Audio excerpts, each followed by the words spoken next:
Welcome to NVTV. ముందుగా headlines చూద్దాం.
ఇక వార్త వివరాల్లోకి వెళ్తే అనంతపురం నుంచి ఆదిలాబాద్ వరకు, శ్రీకాకుళం నుంచి పాలమూరు వరకు తెలుగు వారు ఎక్కడున్నా ఒకటే అని ఏపీ ముఖ్యమంత్రి టీడీపీ అధినేత చంద్రబాబు నాయుడు అన్నారు. హైదరాబాద్ హెచ్ఐసిసిలో అంతర్జాతీయ తెలుగు మహాసభలో ప్రారంభోత్సవ కార్యక్రమానికి ముఖ్య అతిథిగా హాజరై ఆయన మాట్లాడారు.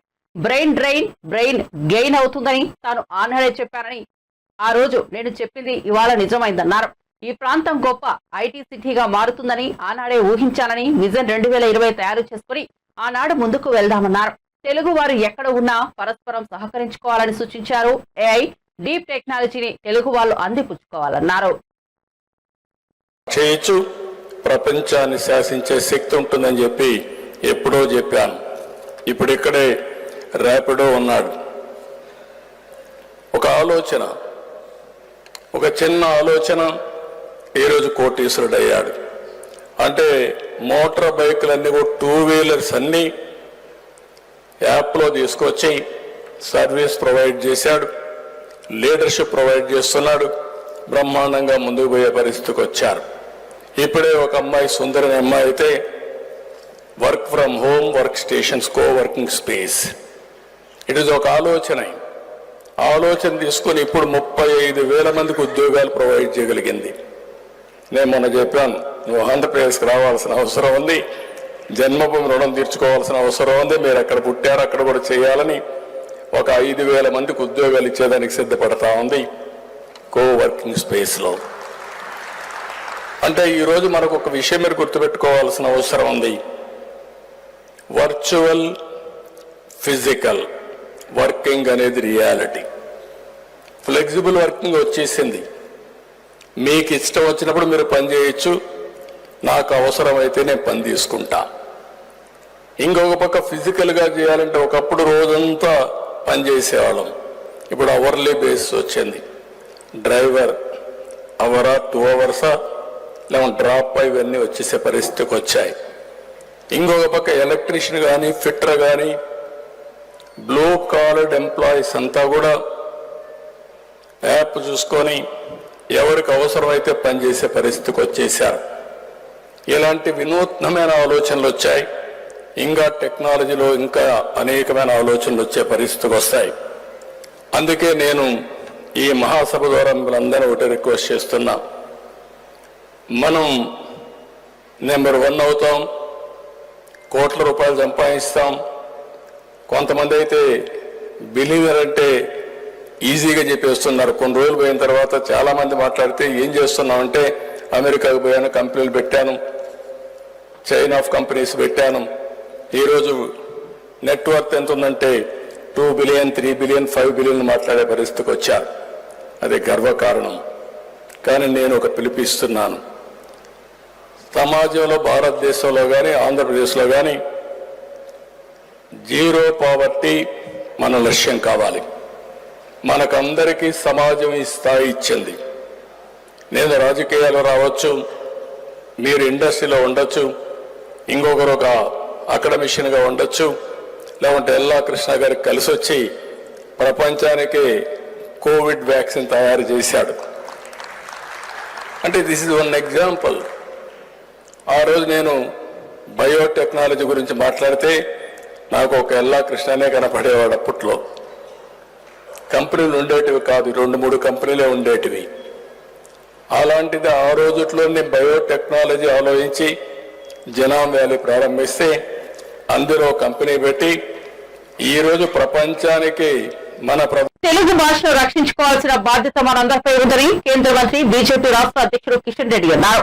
హైదరాబాద్ హెచ్ఐసిసిలో జరుగుతున్న తెలుగు మహాసభలో ఆయన పాల్గొన్నారు. ప్రాథమిక విద్య, పాలన వ్యవహారాలు, అధికారిక ఉత్తర్వులు తెలుగులోనే రావాలన్నారు. న్యాయస్థానాల్లో వాదనలు, ప్రతివాదనలు, తీర్పులు తెలుగుతో పాటు ప్రాంతీయ భాషల్లో ఉండాలని కేంద్ర ప్రభుత్వం నిర్ణయించిందని చెప్పారు. గతంలో సినిమాలకు అద్భుతమైన తెలుగు పేర్లు పెట్టేవారు, కానీ ఇంగ్లీష్ పేర్లు పెడుతున్నారు. సినిమాల పేర్లు తెలుగులో ఉండే బాగుంటుందన్నారు. కేంద్రం తీసుకురానున్న నూతన విద్యా విధానంలో మాతృభాషకు ప్రాధాన్యత ఉంటుందని చెప్పారు. కాలంలో తెలుగును ఎన్నో రకాలుగా పోషించారు, అభివృద్ధి చేసేటువంటి ప్రయత్నం చేయడం జరిగింది. అంతేకాకుండా అన్నమయ్య, త్యాగరాజు, క్షేత్రయ్య, వేమన, శ్రీనాథుడు అలా చెప్పుకుంటూ పోతే అనేక మంది మహాకవులెందరో తమ రచనలతో గొప్పదైనటువంటి తెలుగు సాహిత్యాన్ని మనకు అందించిన విషయాన్ని మనం ఎప్పుడు కూడా మరవకూడదు. గురజాడ అప్పారావు, విశ్వనాథ సత్యనారాయణ గారు, డాక్టర్ సి నారాయణ రెడ్డి గారు, శ్రీ దాసర కృష్ణమాచార్యులు, గిడుగు వెంకట రామమూర్తి, కందుకూరి వీరేశలింగం లాంటి అనేక మంది మహానుభావులు ఈ ఆధునిక యుగంలో తెలుగు సాహిత్యానికి కొత్త పుంతలు తొక్కించిన విషయాన్ని మనమందరం కూడా మరవకూడదు. నాడు నిజాం నియంత్రిత ప్రభుత్వాన్ని ఎదిరిస్తూ రాష్ట్రపతి రంగాచార్యులు రాసినటువంటి అనేక రచనలు మనకు జ్ఞాపకం ఉన్నాయి. నిజాం కాలంలో మన కళ్ళ ముందు తెలుగు భాష ఏ రకంగా అణిచివేతకు గురైందో మనకు తెలుసు. ఉర్దూ మాత్రమే చదవాలి అనే రకంగా ఉర్దూ పాఠశాలలు మాత్రమే ఉండేది. తెలుగు వాళ్ళు అక్కడే ఉర్దూ తప్పనిసరిగా నేర్చుకోవాలి అనేటువంటి ఒక నిర్బంధ కాండ ఉన్నప్పుడు అనేక మంది మరి ఆంధ్ర మహాసభ కావచ్చు, ఆర్య సమాజ్ కావచ్చు, లేక కృష్ణమాచార్యులు అంటే అనేక మంది మహానుభావులు తెలుగు ఉద్యమాన్ని ఈరోజు నిజాం ప్రాంతంలో ఏ రకంగా కొనసాగించారో, ఏ రకంగా నిర్బంధాలను ఎదుర్కొని జైలు శిక్షలు అనుభవించారో తెలుగు కోసము మనకు తెలుసు. నాడు గ్రంథాలయ ఉద్యమం కానీ ఆంధ్ర మహాసభ పేరిట తెలుగు భాషను పరిరక్షించేందుకు అనేక పోరాటాలు వాళ్ళు చేసిన విషయాన్ని మనం గుర్తుపెట్టుకోవాలి. మానపాటి హనుమంతరావు గారు, పూర్వుల రామకృష్ణారావు గారు వంటి మహాయోధుల కృషితో ఈ ప్రాంతంలో తెలుగు రక్షించబడిన విషయాన్ని మనం చేస్తా ఉన్నాం. అంతేకాదు మన తెలుగు భాష చాలా ప్రత్యేకమైనటువంటి భాష. యక్షగానం కానీ, భగవద్వేళ కానీ, అదే రకంగా బుర్రకథలు కానీ, మరి హరికథలు కానీ మన తెలుగు భాషకే ప్రత్యేకమైనటువంటి మరి కళారూపాలు. అవధానం మనకు తెలుసు. అవధానం అనేటువంటిది తెలుగు లేకపోతే సంస్కృతం తప్పిస్తే ప్రపంచంలో మరే భాషలో కూడా అవధానం లాంటి కళ లేదని విషయాన్ని, సాహిత్యం లేదని విషయాన్ని మనం గుర్తుపెట్టుకోవాలి. ఈరోజు మనం చూస్తా ఉన్నాం తెలుగు భాష. వైకుంఠ ఏకాదశి సందర్భంగా తిరుమల శ్రీవారిని దర్శించుకునేందుకు వచ్చే భక్తులకు ఎటువంటి ఇబ్బందులు లేకుండా చర్యలు తీసుకుంటున్నామని టీటీడీ చైర్మన్ బిఆర్ నాయుడు తెలిపారు. తిరుపతిలోని శ్రీ రామచంద్ర పుష్కరిణి వద్ద వైకుంఠ ఏకాదశి టోకన్ల జారీ కేంద్రాలను జేఈఓ గౌతమి, సివిఎస్ఓ శ్రీధర్ తో కలిసి ఆయన పరిశీలించారు. ఏర్పాట్లపై ఎప్పటికప్పుడు సమీక్ష చేస్తున్నామన్నారు. జనవరి 10 నుంచి 19 వరకు వైకుంఠ ద్వారాలు తెరిచే ఉంటాయని భక్తులు సంయమనం పాటించి స్వామివారిని దర్శించుకోవాలని కోరారు. సామాన్య భక్తులకు ప్రాధాన్యత కల్పించేలా ఏర్పాట్లు చేస్తున్నామన్నారు. నేను హైదరాబాద్ నుంచి వచ్చాను. ఏర్పాట్లన్నీ కూడా అడిగి తెలుసుకున్నాము. చాలా బ్రహ్మాండంగా జరుగుతున్నాయి. ఇందులో భక్తులకి ఎలాంటి ఇబ్బంది లేకుండా చేయాలని అధికారులు రాత్రింబవళ్ళు కష్టపడుతున్నారు. నేను ఎప్పటికప్పుడు తెలుసుకుంటున్నాను. ఈవో ద్వారా జేఈఓ ద్వారా 8 చోట్ల కూడా గతంలో లాగానే ఏర్పాట్లన్నీ కూడా బ్రహ్మాండంగా జరుగుతున్నాయి. ఏమన్నా చిన్నవి ఏమన్నా ఉంటే ఈ 2 రోజుల్లో కంప్లీట్ చేద్దామని అధికారులు చెప్తున్నారు. కాబట్టి ప్రజలకి ఇచ్చే మెసేజ్ ఏంటంటే అందరూ 9వ తారీఖే రావాలి, 10వ తారీఖు రావాలనేది కాకుండా 10వ తారీఖు నుంచి 19వ తారీఖు దాకా ఉంటుంది. కాబట్టి నిదానంగా కూడా రావచ్చు. అందరూ ఒకటేసారి వస్తే ఇక్కడ ఇబ్బంది పడతారు అని నేను ప్రజలకు విజ్ఞప్తి చేస్తున్నా. ప్రజలందరూ కూడా భక్తులందరూ కూడా సహకరించాలి నాకు. అప్పుడే ఈ యొక్క వైకుంఠ వైభవంగా జరుగుతుంది. ఎన్నైతే జాగ్రత్తలు తీసుకోవాలో సెక్యూరిటీ పరంగా అన్ని రకంగా మన వాళ్ళు బ్రహ్మాండమైన ఏర్పాట్లు చేశారు. ఎలాంటి ఇబ్బందులు ఉండవు భక్తులకి. కుంభమేళా ఏర్పాట్లు జరుగుతున్నాయి. జేఈఓ గారు వెళ్ళి చూసి వచ్చారు. అది అక్కడ కూడా 4 ఎకరాల్లో ఇక్కడ ఏదైతే నమూనా ఉందో దాని ప్రకారం అక్కడ కూడా చేస్తున్నారు. త్వరలోనే మీకు అవన్నీ విజువల్స్ కూడా ఇస్తారు.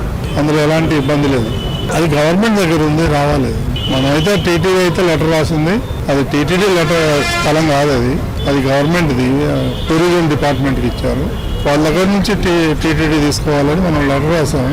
అది గవర్నమెంట్లో పెండింగ్ ఉంది. అది రాగానే మొదలు పెడదాం. వీళ్ళు వచ్చే వాళ్ళంతా సామాన్య భక్తులే. ఏపీఎల్ నెగ్లిజిబుల్ అండి. అదే డిస్కస్ చేశాము. కొన్ని పోలీస్ వాళ్ళు ఉన్నారు, మన విజిలెన్స్ వాళ్ళు ఉన్నారు. అందరూ కూడా రాత్రింబవళ్ళు కష్టపడుతున్నారు, పనిచేస్తున్నారు, ప్లాన్లు వేస్తున్నారు. మాజీ సీఎం జగన్ మళ్లీ ప్రజల్లోకి వస్తే మంచిదేనని మంత్రి నారా లోకేష్ చెప్పుకొచ్చారు. డొక్కా సీతమ్మ మధ్యాహ్న భోజన పథకాన్ని ప్రారంభించేందుకు విజయవాడలోని ప్రభుత్వ జూనియర్ కళాశాలకు వెళ్లిన ఆయన మాట్లాడుతూ ఈ వ్యాఖ్యలు చేశారు. జగన్ ప్రజల్లోకి వచ్చి సమస్యలు తెలుసుకోవడంలో తప్పులేదు. ఇప్పుడు రోడ్లు కూడా మంచిగా వేశాం. గతంలో లాగా హెలికాప్టర్లో కాకుండా ఇప్పుడు జగన్ నిర్భయంగా రోడ్లపైకి రావచ్చన్నారు. అలాగే మాజీ సీఎం జగన్ వచ్చి మేం అమలు చేస్తున్న మంచి కార్యక్రమాలు చూడాలని కోరుతున్నామని ఈ సందర్భంగా లోకేష్ చెప్పుకొచ్చారు. ఇప్పుడు ప్రజల్లోకి వస్తూ అప్పుడేం లేదు, రావచ్చు. అంటే 5 సంవత్సరాలు ఎవరు కంపర్ లేదు. ఇప్పుడు వచ్చి తిరుగుతారు. అంటే ఇప్పుడు వరకు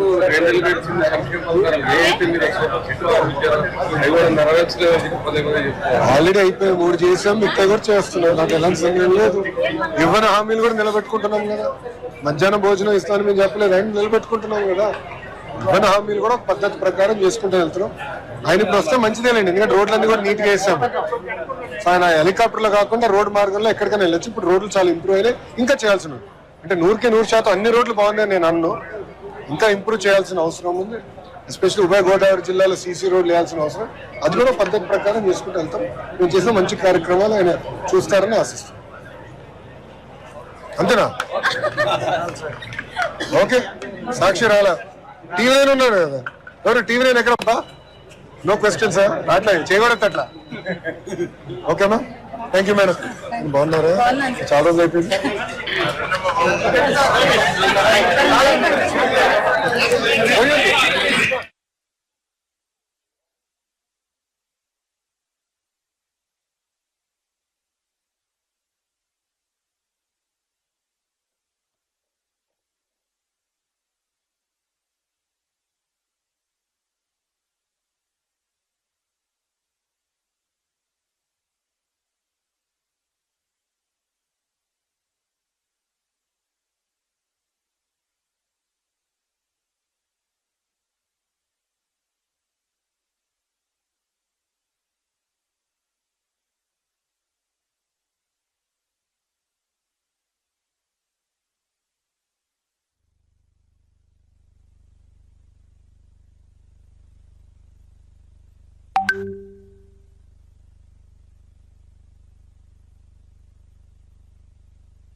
మైక్ ఇస్తున్నా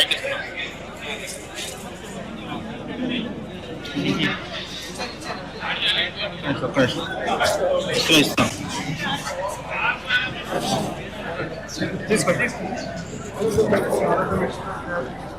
areas that they want the government to improve. And one of the major focus areas is apart from infrastructure, how do you strengthen the curriculum, how do you give all the books, and also reintroduce the midday meal program. Introduce the midday meal program in junior colleges was the request and ask from the children back then. So as part of our public governance. అతి విశ్వాసం చిన్న చిన్న తప్పిదాల కారణంగా assembly ఎన్నికల్లో ఓడిపోయామని కేసీఆర్ దేశాన్ని శాసించే రోజులు వస్తాయని బీఆర్ఎస్ వర్కింగ్ ప్రెసిడెంట్ కేటీఆర్ అన్నారు. కాంగ్రెస్ అధికారంలోకి వచ్చి ఏడాది అవుతున్నా కాంగ్రెస్ నేతలు ఇంకా కేసీఆర్ పేరే తలుస్తున్నారని విమర్శించారు. పరిపాలన చేయడం చేతకాక రాష్ట్రం దివాళా తీసిందని కాంగ్రెస్ నేతలు అంటున్నారని ధ్వజమెత్తారు. కాంగ్రెస్ పార్టీకి పరిపాలన చేత కావడం లేదన్నారు. మేడిగడ్డ బ్యారేజీ దెబ్బతిన్నదని అంటున్నారని, కానీ అసలు దెబ్బతిన్నది రేవంత్ రెడ్డి బుర్ర అన్నారు. సిరిసిల్లలో ఏర్పాటు చేసిన బీఆర్ఎస్ కార్యకర్తల సమావేశంలో ఆయన మాట్లాడుతూ కాంగ్రెస్ లకు గ్యారెంటీలో 6 గ్యారెంటీలు మాత్రమే అమలైందన్నారు. ఒక 6-7 నెలల పాటు మాత్రం చూస్తే బాధ అనిపించేది. వచ్చిపోయేటప్పుడల్లా ఎండిపోయినట్టు మళ్ళీ ఎప్పటి లెక్క ఎండిపోయి మొత్తం మళ్ళీ ఎడారి లెక్క వాగు బాగా చండాలంగా ఉంటుండే.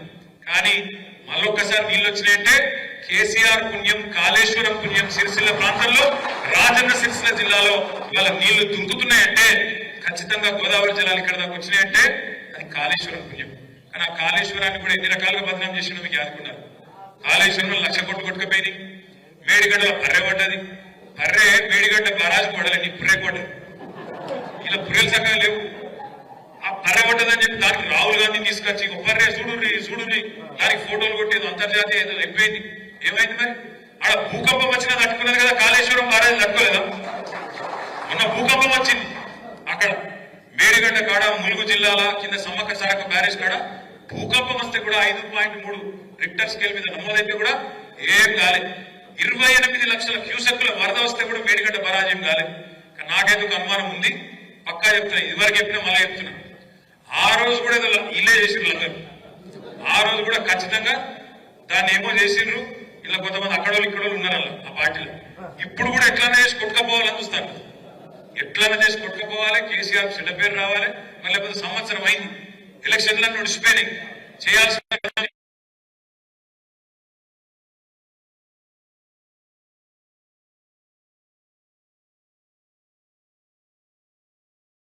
నీళ్లు మొత్తం చివరి పడి దాకా ఇవ్వచ్చు, ఎక్కడ కోదాడ దాకా ఇవ్వచ్చు కిందికి. కానీ ఆ పని చేస్తలేదు. ఎందుకు? వాళ్ళ భయం ఏం దొరికేనా? కాళేశ్వరం రిపేర్ చేసినాం అనుకో, మేడిగడ్డ రిపేర్ చేసినాం అనుకో, ఏం చేయాల్సి వస్తుంది? యాసంగిలో కూడా మళ్ళీ 1.5 ఎకరాలకు మళ్ళీ పైసలు ఇవ్వాలి. ఎట్లా ఎగబెట్టాలి కదా, ఎగబెట్టాలని ఇది ఈ కథ చేస్తాను. దయచేసి నేను మిమ్మల్ని కోరేది ఒకటి, కొత్త సంవత్సరం మనం కూడా ఈ సంవత్సరం ఒక విషయంలో స్పష్టతతో ముందుకు పోదాం. ఈ సంవత్సరం మనకు స్థానిక సంస్థల ఎన్నికల సంవత్సరం కాబోతుంది. గ్లోబల్ స్టార్ రామ్ చరణ్ కథానాయకుడిగా స్టార్ డైరెక్టర్ శంకర్ దర్శకత్వంలో రూపొందించిన భారీ బడ్జెట్ చిత్రం గేమ్ చేంజర్. ఈ చిత్రంలో రామ్ చరణ్ సరసన కియారా అద్వానీ హీరోయిన్ గా నటించారు. తెలుగు, తమిళ, హిందీ భాషలో ఈ మూవీ జనవరి 10న ప్రపంచవ్యాప్తంగా రిలీజ్ అవుతోంది. ఈ నేపథ్యంలో చిత్ర బృందం ప్రమోషన్ కార్యక్రమాలు వేగం తెచ్చింది. నేడు ముంబైలో ప్రెస్ మీట్ నిర్వహించారు. Then I get a call from Mr. Raj Garu saying, Shankar sir, I was doing last 2 schedules of RRR. I was working. Then Raju sir comes to Ramoji Film City where I was working. He says, Ram, Sir Shankar wants to work. I said, huh? I said, yeah, baad mein bolenge. He said, hello. Kya baad mein bolenge? Ye Shankar sir hai. He said, aapke paas kya hai, Shankar sir aayega. Then I got to know it is really Shankar sir. I was like, shit, Raju sir, call right now. So it is such a dream come true for me. You know, we all have been watching his movies growing up. You know, recently Mr. Rajmani sir also said he's the epitome of commercial films, the larger than life. He has defined what is the global film and global cinema and the pan-India cinema. He was the first pan-India director we had. Hats off to him, and I'm so blessed. And yeah, I don't know how my dad will feel, but yeah, I'm very blessed. He should have done it with that. So I'm very fortunate, and it's a blessing to work in just 5 years, to work with a director like Mr. Rajmani Garu and then Shankar. As an actor, it is so enriching, and it's so much to learn from both of them.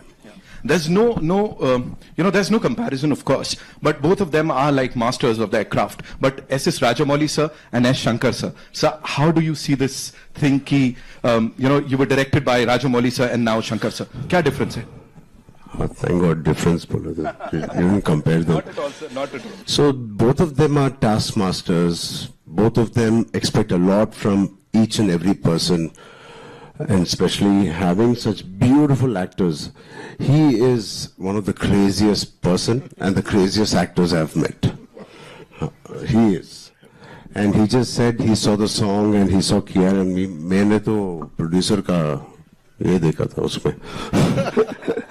So I think both Mr. Rajamouli sir and me, Mr. Shankar sir, both are taskmasters. They give you every opportunity perform करने के लिए and to be your best. It is very rare to work with such talent, and they keep pushing you always. And there's not one day where थोड़ा relax होने के लिए time मिलता है. नहीं.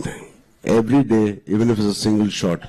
I remember one day I was sitting with Shankar sir saying, "Hi Ram, coffee maker." Yes sir. Abhi first day tha.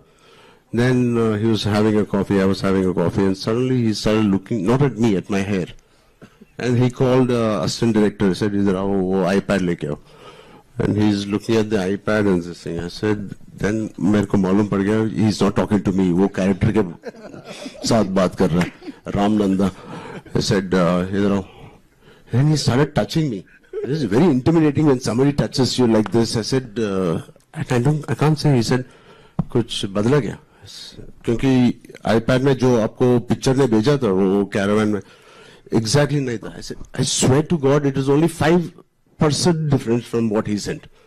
But he is so particular and he is so master at his craft. Even that 5%, it doesn't matter. And even if you're Mr. Rajnikant ji or Kamal Haasan ji, he worked with, or myself, doesn't matter. చిన్నప్పటి నుంచి swimming పట్ల పెంచుకున్న ఇష్టం ఆమెను 52 ఏళ్ల వయసులో సముద్రంలో 152 కిలోమీటర్ల సాహస స్విమ్మింగ్ ను పూర్తి చేసేలా చేసింది. సామర్లకోటకు చెందిన స్విమ్మర్ గోల్డ్ శ్యామల గత నెల 28న విశాఖ సముద్ర తీరం నుంచి కాకినాడ తీరం వరకు కోరమండల్ ఒడిస్సీ ఓషన్ స్విమ్మింగ్ సంస్థ ఆధ్వర్యంలో సాహస యాత్ర ప్రారంభించారు. సముద్రంలో రోజుకు 30 కిలోమీటర్ల చొప్పున 150 కిలోమీటర్లు ఇది కాకినాడ గ్రామీణం సూర్యారావుపేట తీరానికి విజయవంతంగా చేరుకున్నారు. శ్యామలకు కాకినాడ రూరల్ సూర్యారావుపేట ఎన్టీఆర్ బీచ్ లో MLA Chinarajappa, Kakinada municipal commissioner Bhavana, Kakinada sea sports private limited CEO Muralidhar, అధికారులు, ప్రజాప్రతినిధులు ఘన స్వాగతం పలికి అభినందనలు తెలిపారు.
నటి జాన్వీ కపూర్ తిరుమల శ్రీవారిని దర్శించుకున్నారు.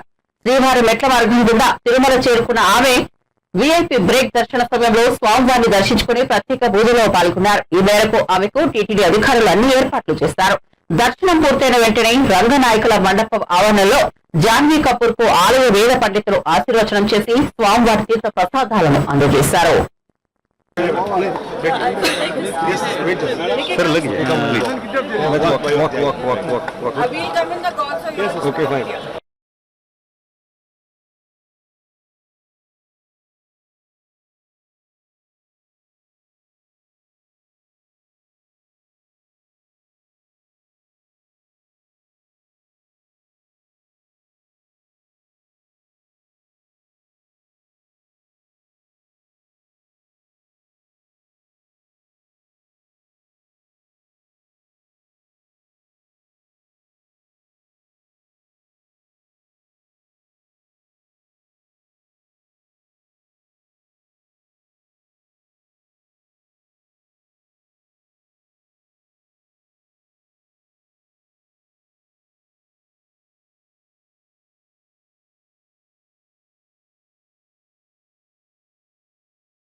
Tollywood star hero Allu Arjun Pushpa 2 cinema విడుదల సందర్భంగా సంధ్యా థియేటర్ లో జరిగిన తొక్కిసలాట ఘటన సంచలనంగా మారిన విషయం తెలిసిందే.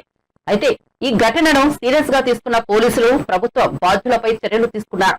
ఈ క్రమంలోనే హీరో అల్లు అర్జున్ అరెస్ట్ చేసిన పోలీసులు కోర్టులో హాజరుపరచగా అతనికి కోర్టు 14 రోజుల రిమాండ్ విధించింది. అనంతరం కొద్దిసేపటికే అల్లు అర్జున్ మధ్యంతర బెయిల్ రాగా ఆయన జైలు నుంచి విడుదలయ్యారు. అనంతరం హీరో అల్లు అర్జున్ మరోసారి కోర్టును ఆశ్రయించగా ఆయనకు కోర్టు షరతులతో కూడిన బెయిల్ మంజూరు చేసింది. ఈ క్రమంలో శనివారం మధ్యాహ్నం హీరో అల్లు అర్జున్ తన రెగ్యులర్ బెయిల్ కు సంబంధించిన పూచీకత్తు పేపర్లను స్వయంగా సమర్పించేందుకు అల్లు అర్జున్ కోర్టుకు వచ్చారు. సంధ్యా థియేటర్ తొక్కిసలాట ఘటనలో నాంపల్లి కోర్టు అల్లు అర్జున్ కు షరతులతో కూడిన బెయిల్ మంజూరు చేసింది. 50,000 చొప్పున 2 పూచీకత్తులు సమర్పించాలని ఆదేశించింది.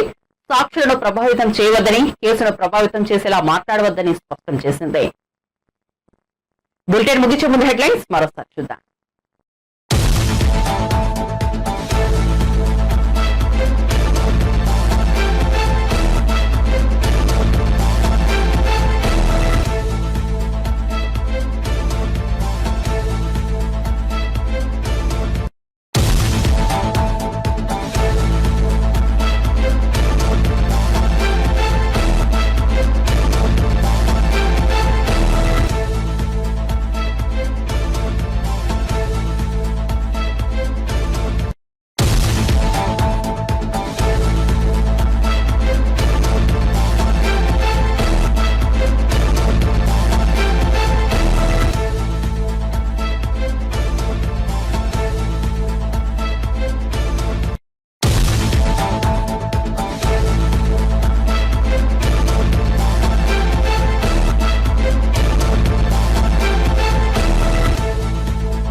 మరిన్ని అప్డేట్స్ కోసం చూస్తూనే ఉండండి ఎన్వీటీవీ.